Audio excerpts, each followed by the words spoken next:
Je me présente, Charles Bender. J'appartiens à la nation Huron-Wendat du Québec. Bienvenue à ce premier épisode de la série documentaire 8e Feu. Ça fait 500 ans que vos ancêtres ont rencontré les miens. On se le cachera pas, notre relation a des problèmes. On a le choix. On peut aller vers la réconciliation. Le 8e feu, comme le dit une prophétie indienne, est un temps où nous vivrons dans l'égalité et le respect. Ou alors, on peut continuer à bouder, chacun dans son coin, ce qui à la longue risque d'être malaisé puisque les Autochtones ont la plus forte croissance démographique au Canada. Alors venez donc rencontrer les voisins. C'est promis, on n'essaiera pas de vous culpabiliser. Vous aurez peut-être même des surprises.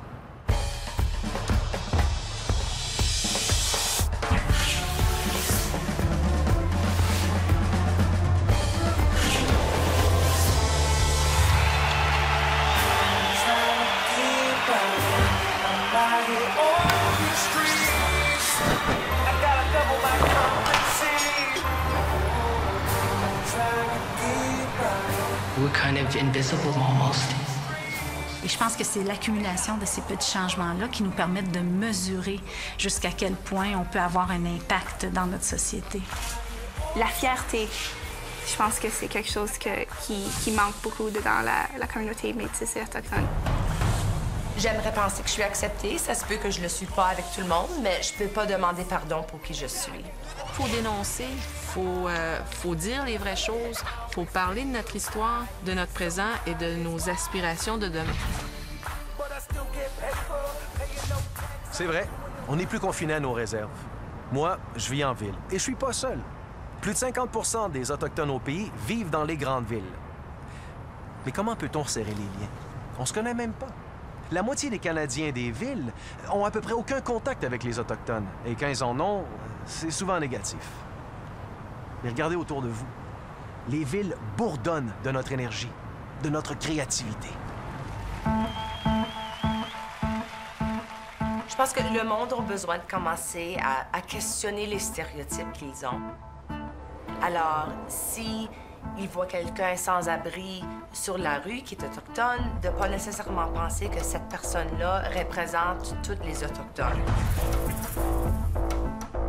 Et s'ils s'aperçoivent que peut-être qu'il y a beaucoup de personnes autochtones qui sont sur la rue, de se demander quelles sont les raisons pour cela, de commencer à se poser des questions. Le cliché que j'entends le plus souvent, c'est les Premières Nations sont des lâches qui attendent après leur chèque. Le fameux tipi, à cheval, à chasser le bison avec le fameux calumet de la paix. Ah ouais, pourtant t'as pas l'air indien. C'est quoi avoir l'air indien? Comme alcoolique, sous-éduqué, des problèmes de jeu, même des problèmes de drogue. Les autres, vous payez pas les taxes? Oui, j'en paye des taxes et des impôts. Wow! Il y en a plein d'autres comme ça. Des vraies caricatures.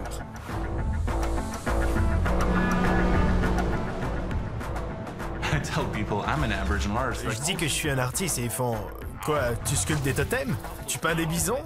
Je réponds, je fais de la BD. Ah ouais? Les Indiens font de la BD? Ben oui, pourquoi pas?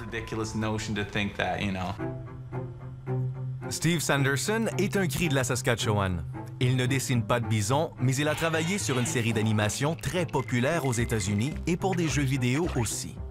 Ses premières influences étaient de taille.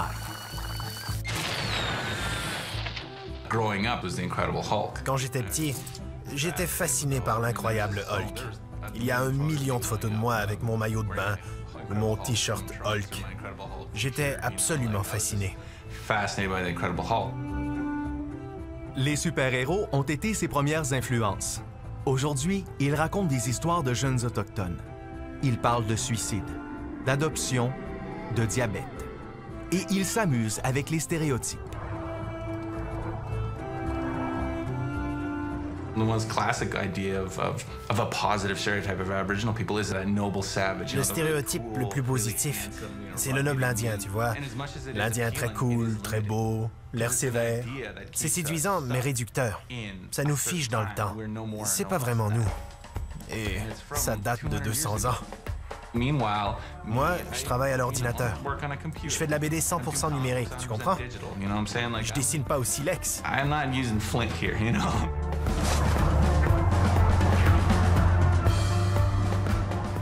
Cette associée dans un cabinet d'avocats à Toronto étonne les gens.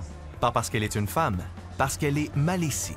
Je trouve souvent si je m'identifie en tant qu'autochtone avant que quelqu'un sait que je suis aussi avocate, quand ils apprennent que je suis avocate, j'ai vraiment une grosse réaction, comme « Oh, vraiment, ça c'est incroyable! » Et le monde ne peut pas le croire. Mais si j'identifie pas en tant qu'autochtone, j'ai pas la même réaction. Alors, des fois, ça me fait penser, ben, comment ça, c'est tellement surprenant que je pourrais être avocate si vous pensiez que j'étais juste une personne blanche. Peut-être qu'il n'y aurait pas la même réaction. Alors, je pense que ça fait dommage que le monde ait cette idée-là. Trop de gens pensent encore qu'on est tous pauvres et qu'on vit dans la rue. Mais on est de plus en plus nombreux dans la classe moyenne. Et puis, il y a nos jeunes. La moitié des Autochtones urbains ont moins de 25 ans. Un vrai baby-boom. À Winnipeg, 1 personne sur 10 est autochtone. Ce qui n'est pas surprenant vu que le Manitoba a été fondé par Louis Riel, un métis qui s'est battu pour les droits des siens, ce qui lui a valu la peine de mort. Aujourd'hui, c'est à Winnipeg qu'on trouve la plus forte concentration d'Autochtones au Canada. Les travailleurs de demain, ils sont là, dans les villes. Sauf que, problème, trop de gens pensent que nos jeunes sont tous dans des gangs de rue. Let's get it crackin'! Voici 3 gars qui ont le profil des rappeurs gangsters. John C., Brooklyn et Charlie Feta. Ils se surnomment Winnipeg's Most. En peu de temps, ils se sont fait toute une réputation.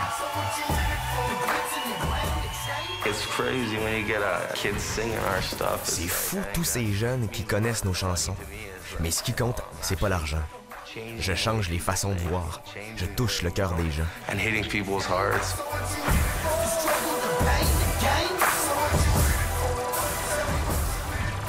Ça commence avec John C. et Feta, qui se rencontrent et se mettent à faire de la musique. 1 an plus tard, arrive Brooklyn. Le groupe enregistre un album qui décolle tout de suite. Aujourd'hui, ils remportent les trophées. On parle d'eux dans le McLean's. Ils ont même ouvert leur propre boutique. On a ce qu'il faut, on va vendre des jeans et d'autres trucs aussi.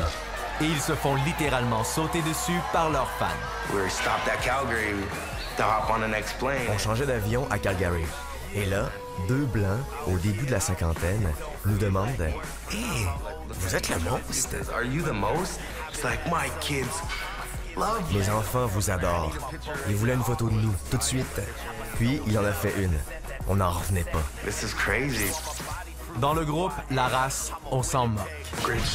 En 6e année, j'ai commencé la guitare et le hip-hop. Charlie Feta n'est même pas autochtone.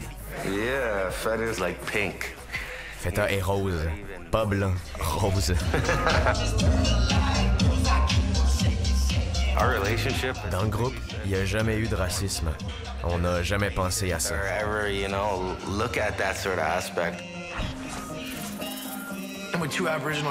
Je suis avec 2 autochtones. Dans leur famille, on me traite comme les autres. La couleur, ça n'a pas d'importance pour moi.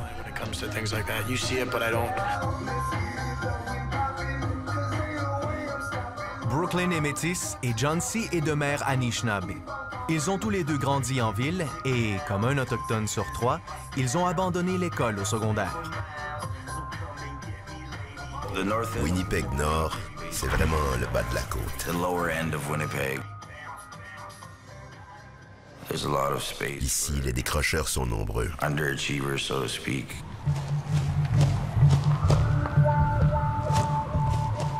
Dans la communauté, on ne parle pas d'échec. On dit que ce ne sont pas les jeunes qui quittent l'école. C'est l'école qui les pousse dehors. Parce qu'ils ne se sentent pas chez eux. Quand j'avais 7 ans, moi, j'avais toujours une bonne impression de c'est quoi être un autochtone. C'est quand je suis rentré plus ou moins avec d'autres personnes qui étaient non autochtones, on voyait des autochtones qui avaient des problématiques au centre-ville de Calgary. Et j'ai vu que la manière que le monde parlait d'eux, les blagues qu'ils faisaient, c'est là que j'ai appris, hey, the Dirty Indian. C'est difficile d'être différent. Un jeune autochtone risque 5 fois plus qu'un non-autochtone d'avoir des ennuis avec la loi. Les gars de Winnipeg Most ont eux-mêmes eu des problèmes. Feta et Brooklyn ont fait de la prison il n'y a pas si longtemps.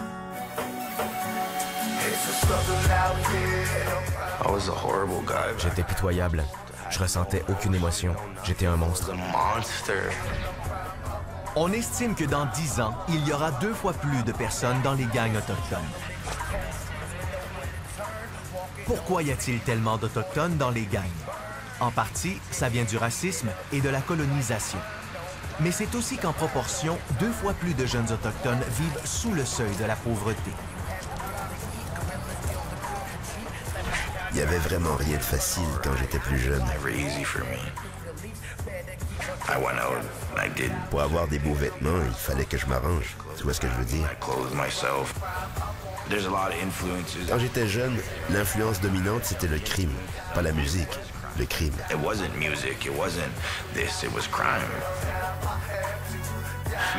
vois ta mère se faire battre, ton père qui vend de la dope. T'as des bonnes chances de faire pareil. Si j'avais pas trouvé la musique, je serais mort ou en prison pour la vie.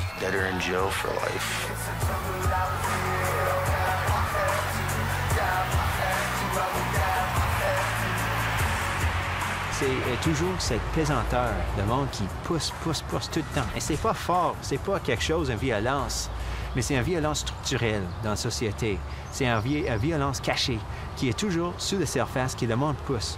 Et ça fait en sorte que le jeune, à un moment donné, il rentre. Mais là, je veux pas être vu. Parce que quand je suis vu, j'ai des problèmes.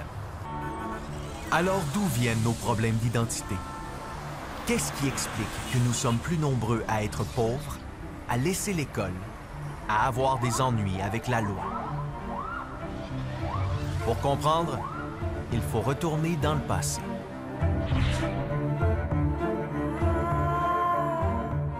En 1876, le gouvernement met en vigueur la loi sur les Indiens, qui a fait de nous des pupilles de la couronne.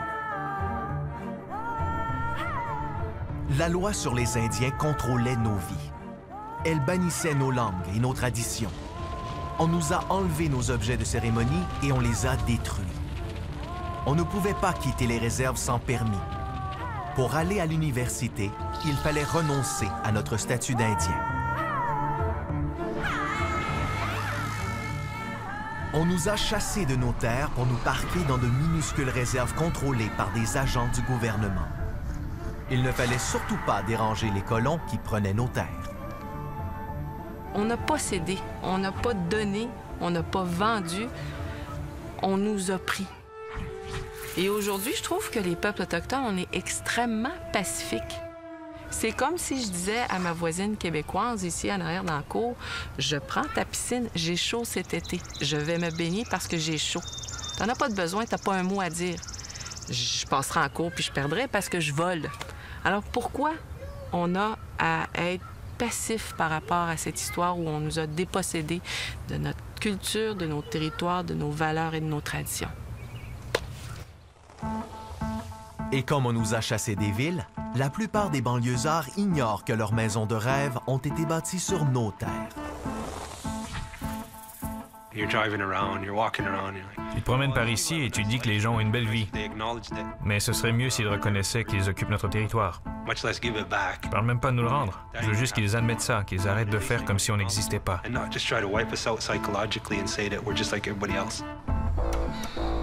En général, les réserves n'étaient pas sur des terres, disons, de qualité.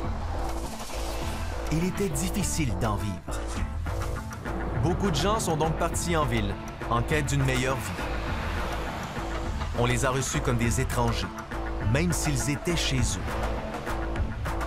Le regard qu'on porte et qu'on tente de briser, c'est l'image folklorique de l'Indien qui vit dans le bois, près de la nature, qui mange de l'orignal à tous les jours, qui va à la chasse et à la pêche. C'est cette image de l'Autochtone qu'on identifie comme étant justement une personne qui vit réellement dans sa culture. Quand aujourd'hui, on peut être autochtone sans aller à la chasse, sans